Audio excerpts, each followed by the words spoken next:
Selamat siang, saya Aridi Akbar, mahasiswa Universitas Malungun, Prodi Ekonomi Pembangunan,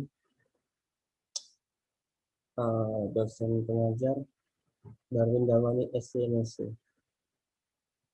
Di sini saya ingin mempresentasikan tentang eksternalitas dan pengelolaan sumber daya alam.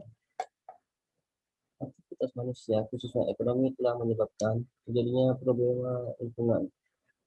Problema tersebut salah satunya adalah permintaan sumber daya alam yang melebihi daya dukung alam dalam menyediakan sumber daya. Aktivitas ekonomi baik berupa konsumsi dan produksi yang mempunyai dampak terhadap lingkungan sehingga disebut dengan eksternalitas. Pendahuluan. Aktivitas manusia khususnya ekonomi telah menyebabkan terjadinya problema lingkungan.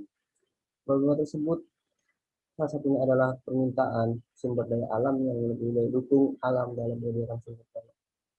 Interaksi yang tidak seimbang antara dua aspek tersebut yang bisa menyebabkan terjadinya problema lingkungan, karena menyebabkan terjadinya eksploitasi terhadap lingkungan yang berlebihan yang pada akhirnya bisa mengakibatkan terjadinya degradasi lingkungan. Aktivitas ekonomi baik berupa konsumsi dan produksi yang mempunyai dampak terhadap lingkungan sehingga disebut dengan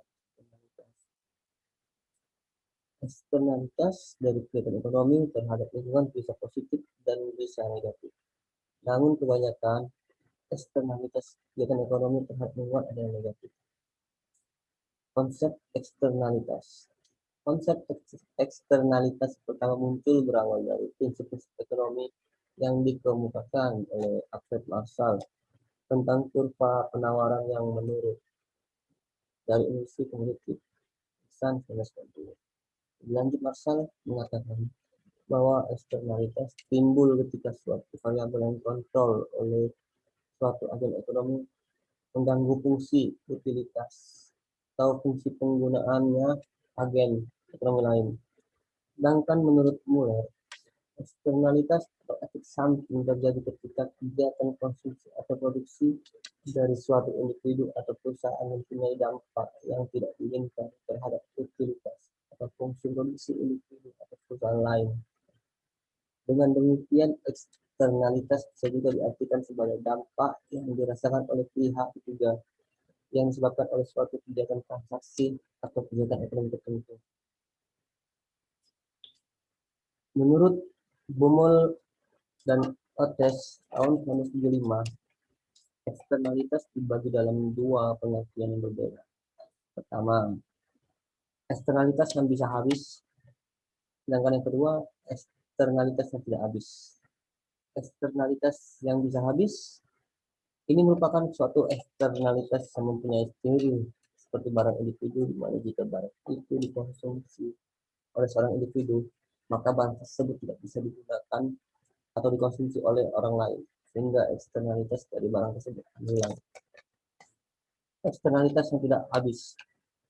Eksternalitas yang ini merupakan eksternalitas yang mempunyai ciri seperti barang publik, yaitu barang tersebut bisa dikonsumsi oleh seseorang dan juga orang lain tanpa mengurangi fungsi dari seseorang.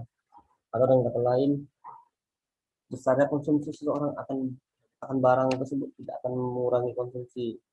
Sebagai contoh, jenis eksternalitas yang industri seperti barang publik antara lain seperti polusi udara, polusi air, dan polusi suara. Eksternalitas seperti di atas memerlukan instrumen ekonomi untuk mengintegrasikan dampak tersebut dalam aktivitas dan analisa ekonomi.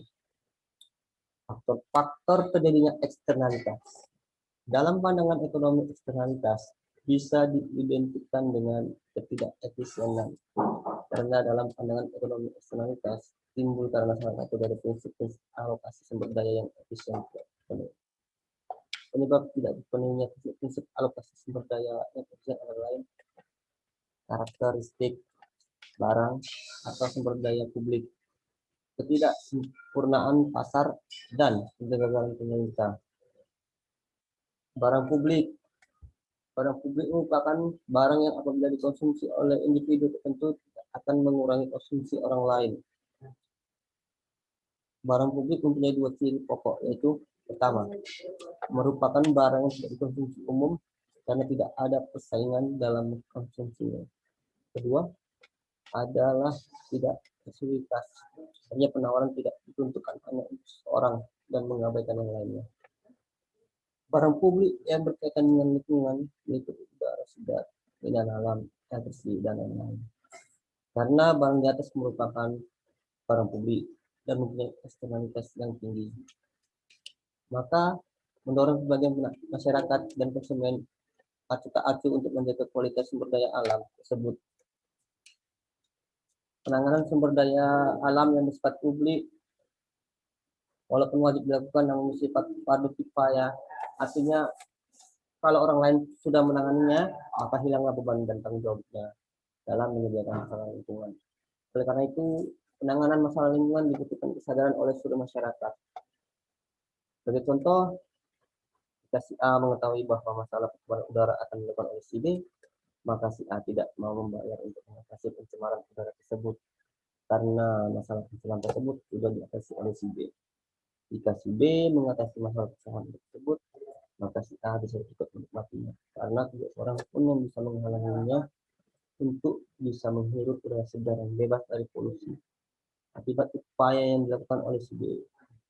Keadaan ini akhirnya cenderung mengakibatkan kurangnya inisiatif dan rasa untuk memberikan kontribusi terhadap masalah-masalah yang terjadi pada sumber daya alam.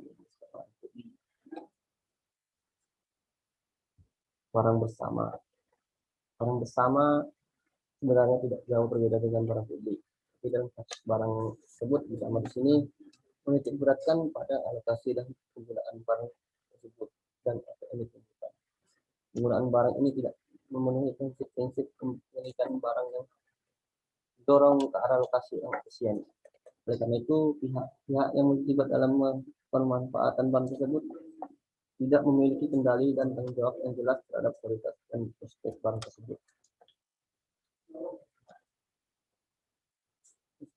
Ketidaksempurnaan pasar, masalah lingkungan bisa juga menjadi karena tidak adanya kegagalan pasar. Kegagalan pasar atau pasar tidak sempurna seperti pasar monopoli akan menyebabkan terjadinya eksternalitas sumber daya alam dari lingkungan.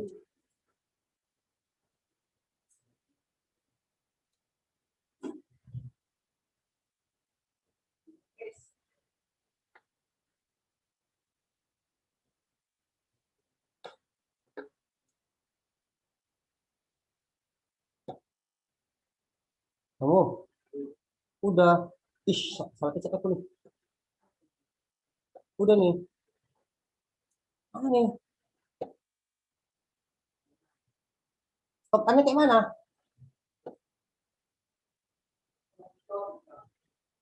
Ayo sih dulu lah.